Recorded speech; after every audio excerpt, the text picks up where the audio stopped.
lot of newly grads come out of college with a breath of fresh air. Not having to worry about classes or homework anymore, there's a brief sense of freedom and achievement. Soon though, most will realize that they need to start funding themselves, and with the novelty of the working world making its face known, the applications start dishing out. Some people get accepted into a company in months, and some are even lucky enough to get a job right out the door. And as you step foot in the company that you spent so much time and money to get a degree for, you might even tell yourself, things are really starting to look up. I've got a new wage and some fantastic benefits. I should be set for quite some time. Time passes. You read an article on how cubicles feign privacy. Clock in, clock out. You have a meeting about the department's budgeting. Clock in, clock out. You wonder if you're working hard enough for that promotion. I don't really remember how the year went. Everything blurs together so well.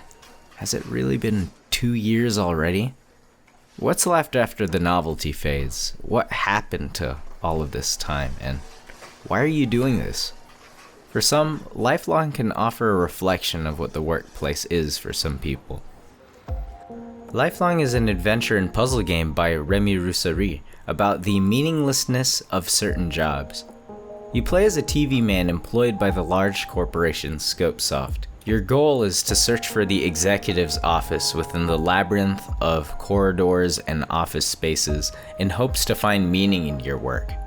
Within the playtest, you're being tested as a potential supervisor, solving puzzles to make your way to the supervisor's office.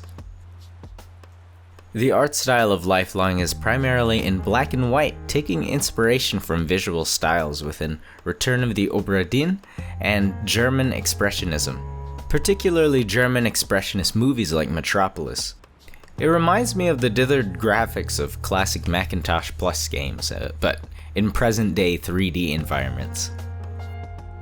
The world that Lifelong takes place in is mainly within the company Scopesoft, which, after traversing your way through corridors, offices, elevators, begin to see how mechanical the building is.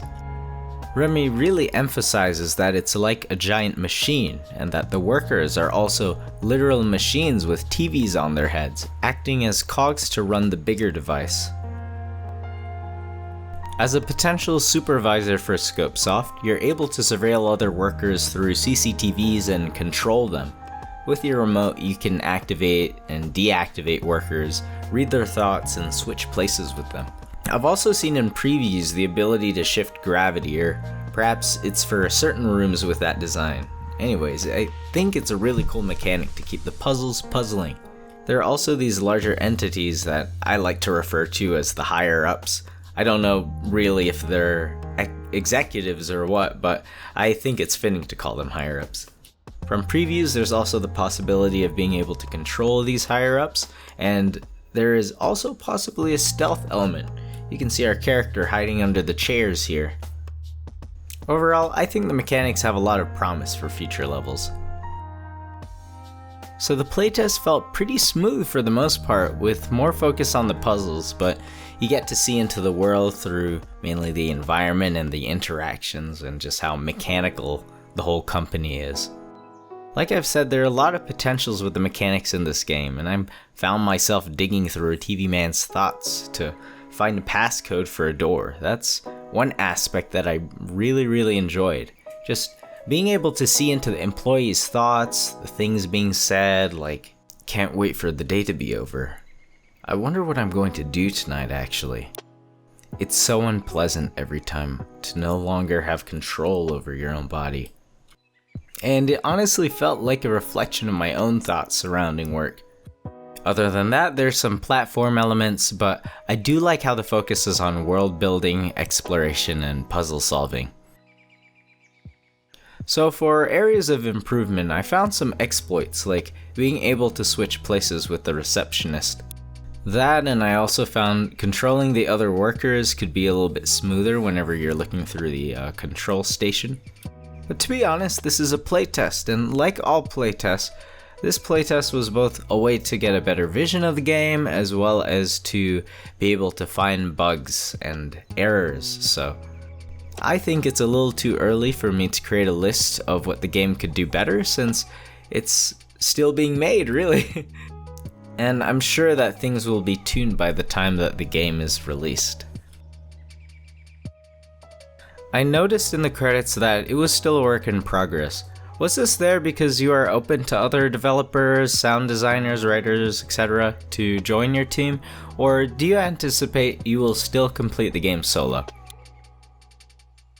I've been thinking about collaborative projects since the very beginning of the project, because I like working as a part of a team. The main problem is the lack of funding. I've managed to pay myself over a 10-month period with the grant, and to pay someone 30 hours to work on the music. That's very low actually. Optimally, I'd need a level designer, a 3D modeler, a music designer, and a sound designer, and I've also scheduled some dubbing work as some dubbing actors have offered their services. I've been contacted by 2 publishers since the start of the project, so it remains to be seen whether any arrangements can be made. The visual style of the game is hypnotizing, and I personally can't seem to get enough of it. Could you name or explain any particular sources of inspiration for this aesthetic? I'm always happy to hear that people like the aesthetics. That was my starting point when I began the project. I wanted to experiment with the graphics on a prototype, and I wanted the result to be something similar to the rendering of the game, Return of the Obra Dinn. When I got closer to this objective, I attached it to the whole cinematographic aesthetic universe that I really like in black and white. German expressionism, for example, with Metropolis, The Cabinet of Dr. Caligari, or Charlie Chaplin's films like Modern Times. What are your mini goals for the game at this current moment? Like new maps, new characters, etc.? The mini goals so far for Lifelong start by taking a step back from the playtest version and to wait for feedback. Otherwise, I'm looking at how to add computer hacking with the remote control. There's a new character which is modeled but not yet integrated. Looking to add the possibility of interacting with the gramophone bird and also adding a variety of possible interactions in the game space. So how did you get started with game development and what skills or hobbies helped you start? I started developing games quite late, at the age of 25. It was when I studied game design that I really got into it. The hobbies that have always helped me are really the visual arts, but mainly cinema and video games. I'm a real sponge, I love references. But if I managed to get started, it's because I couldn't see myself doing much else at the time, and what's more, my day job was starting to tire me out a bit. The fact that I live in France and still benefit from a certain amount of funding for startups and for people on the margins of society made it easier for me to make the decision to quit my food job and to go into indie game development. What's your inspiration for this project? As I said previously, the game Return of the Obra Dinn, but also a music video by Lorne, the song Anvil, had a big visual impact on me.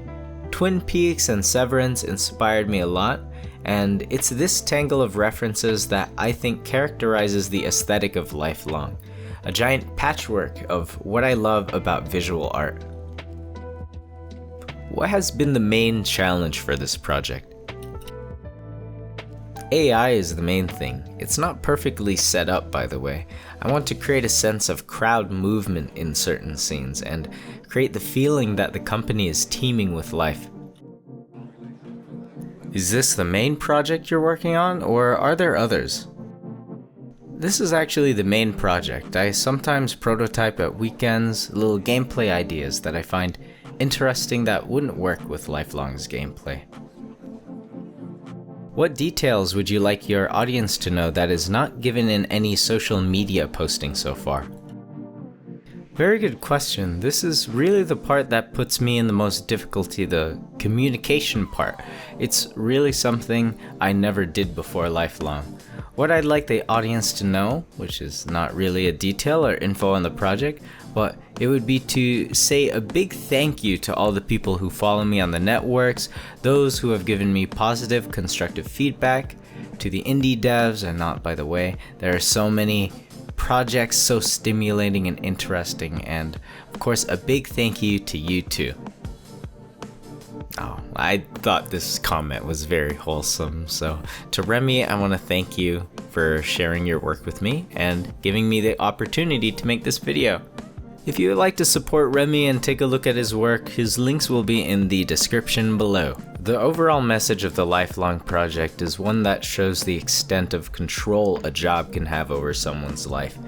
How we exchange our relationships, beautiful experiences, dreams, and identity for a good wage and benefits. Some of us find ourselves as machines controlled by larger entities, and with no control over our hours, years go by, and we're left wondering what happened to all that time, wandering to find a deeper meaning in a labyrinth company. This channel is dedicated to small development teams, solo developers, and others in the indie gaming space. Subscribe and support indie game developers by checking out their work.